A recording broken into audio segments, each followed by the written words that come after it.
Protect your DNA. BioPQQ can promote formation of new mitochondria. Infowarsstore.com.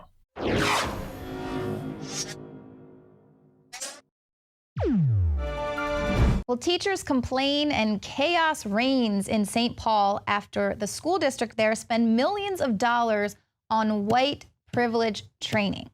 So the taxpayers there in St. Paul spent nearly $3 million to the group Pacific Educational Group. Now, this is a San Francisco-based organization that's trying to help public schools deal with achievement and disciplinary issues involving Black students.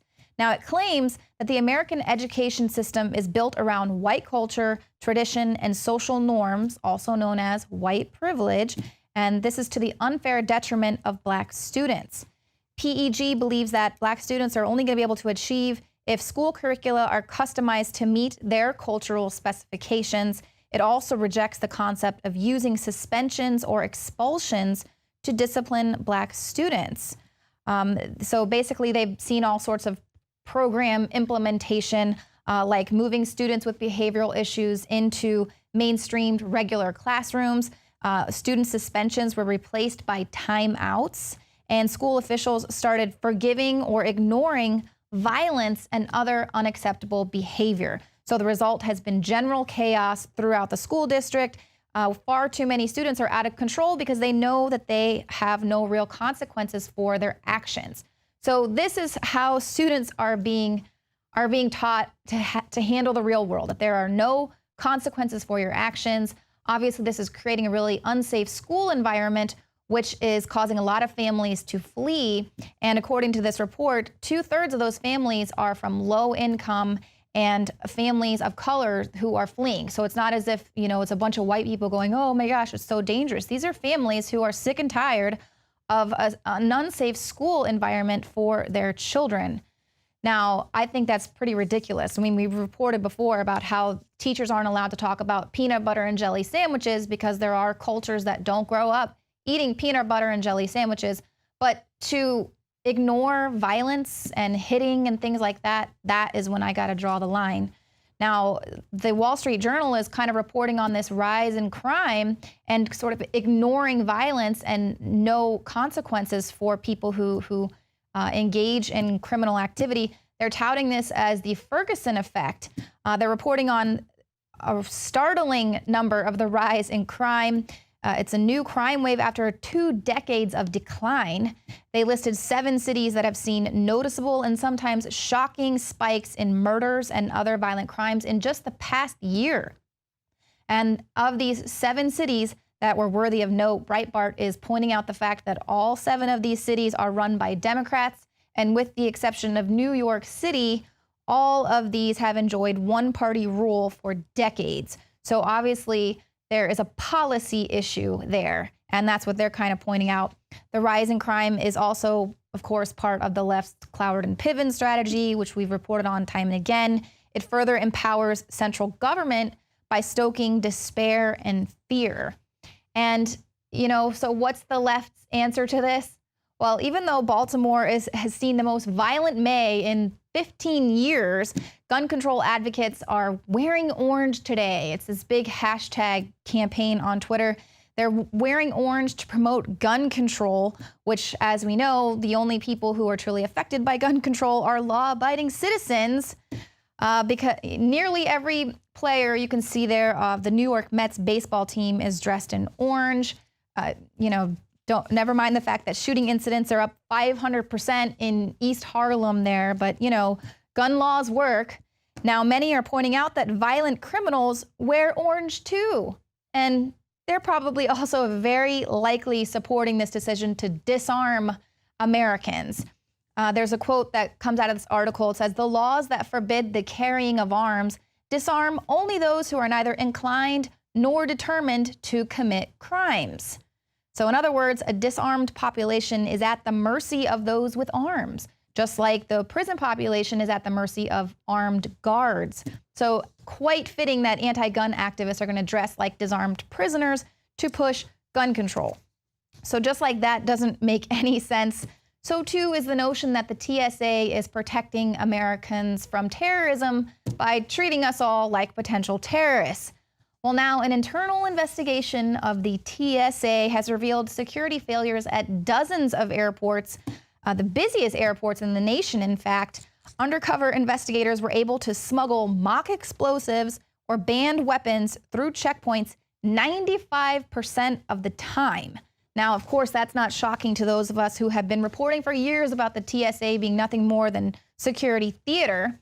In one test, an undercover agent was stopped after setting off an alarm at a magnetometer, but TSA screeners failed to detect a fake explosive device that was taped to his back during a follow-on pat-down. So I don't really know how they missed that, because I've been pat down by the TSA before, and they get pretty aggressive. So I don't think that, I really don't understand how they could have, they didn't give him the aggressive pat down to miss an explosive device taped to his back, but they did 95% of the time.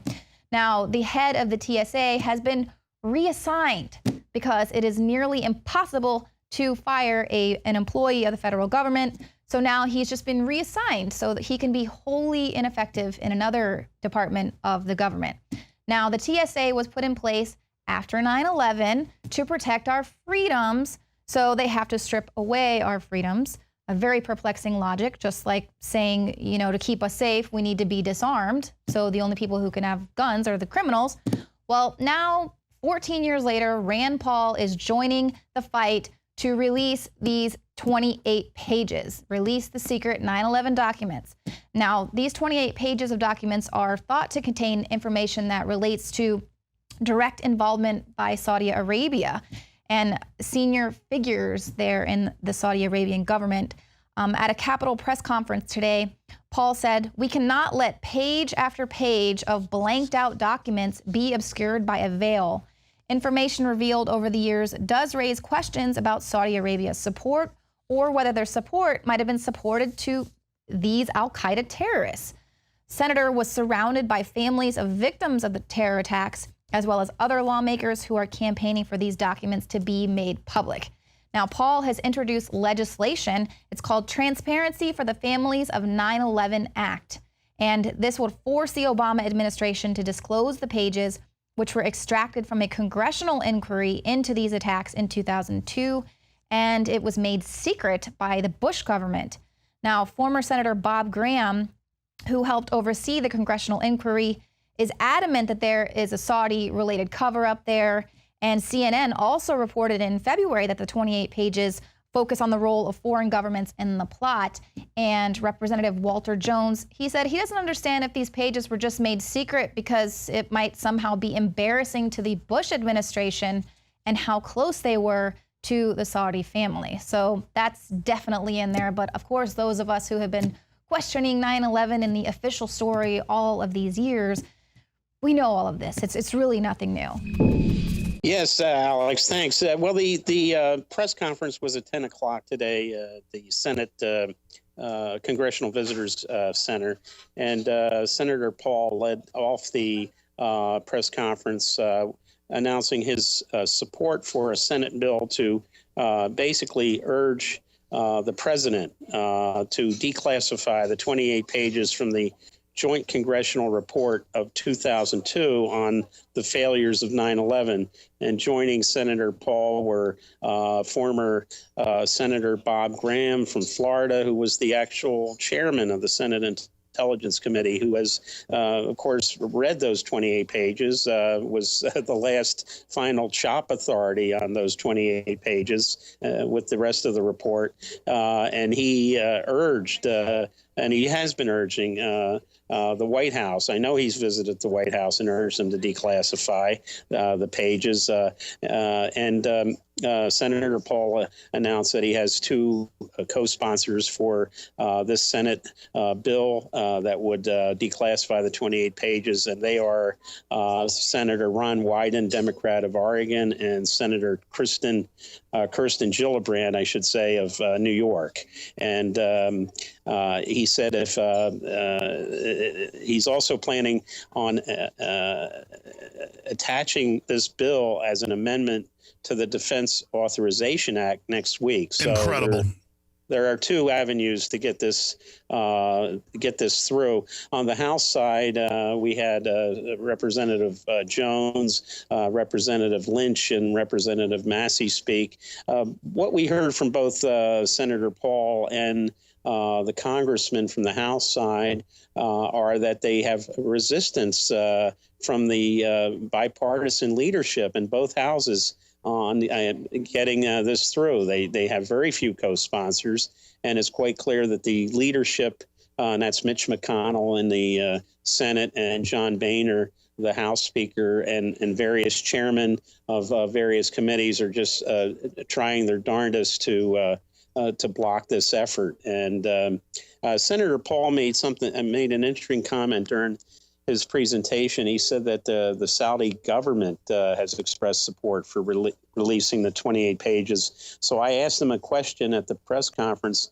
who in the Saudi government would be in favor of that, because the present King Salman was the governor of Riyadh province before 9/11. And I understand from talking to Saudi opposition forces, and these are Democratic opposition forces, that several al-Qaeda members passed through Riyadh when Salman was governor of Riyadh on their way to Pakistan and Afghanistan. And they were given logistical support, cash, and a whole lot of support by the present king of Saudi Arabia.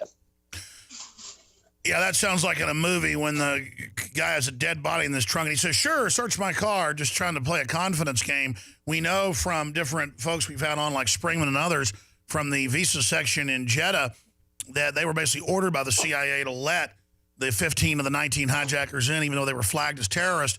But when I get excited about Rand Paul, it's for this reason. He comes out, he points out that they've lied to us about spying on us. He points out it's not been used to stop terror. He points out that we've been helping fund ISIS. He brings up the fact that, hey, Saudi Arabia was allowed in 9/11. Don't claim I'm against national security. Release the information. He really seems to be in their face right now. A lot of politicians are saying, we don't like your strategy. You're not playing it safe. You know, you're going to lose now for doing this. It doesn't matter. He's doing the right thing. And it shows how alien that is to the mindset in Washington. What do you make of what Rand Paul's doing and taking a leadership role in this? Well, he had, you know, I've covered politics here for a while, and to hear a Democrat like Bob Graham, former governor of Florida and longtime Democratic senator, was the chairman of the Senate Intelligence Committee, was actually thanking and praising Rand Paul for his efforts, as were the members from the House side, including Democratic Congressman Stephen Lynch from Massachusetts.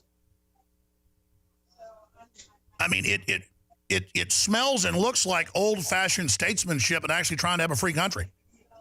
Yeah, I was somewhat surprised to see a spirit of bipartisanship at that press conference today. I should also add that there was a Republican Virginia state senator in the audience, and he has also proposed a resolution urging the 28 pages. You know, that's just a sense of that would be a sense of the Virginia Senate. They don't have any authority over that type of thing, but he's introduced a similar resolution in the Virginia Senate.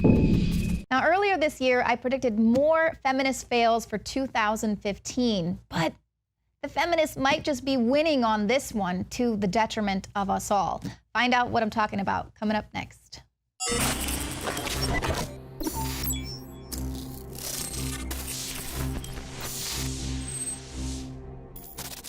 From the water table to our soils to the atmosphere itself, our world is becoming more and more toxic each and every day. But it's not just the air outside that's toxic. Indoor air has been shown to have 2 to 5 times higher concentrations of pollutants than even outdoor air. And most Americans spend 90% of their time inside using toxic chemicals within their homes. There are more than 42 million smokers in the United States. Well over 1,000 types of mold and mildew linked to numerous conditions. And don't forget the fact that 6 million Americans Americans live with pets they're allergic to as well. When I began to research these statistics, it was clear to me it was time to start cleansing my lungs in order to combat the toxic environment that we cannot escape, but that we can fight back against. Made with organic and wild cultivated herbs and manufactured in the USA, the new Infowars Life Lung Cleanse is here in a convenient spray bottle that can be brought with you throughout any toxic environment. Now available exclusively at InfoWarsLife.com or by calling toll-free 888-253-3139.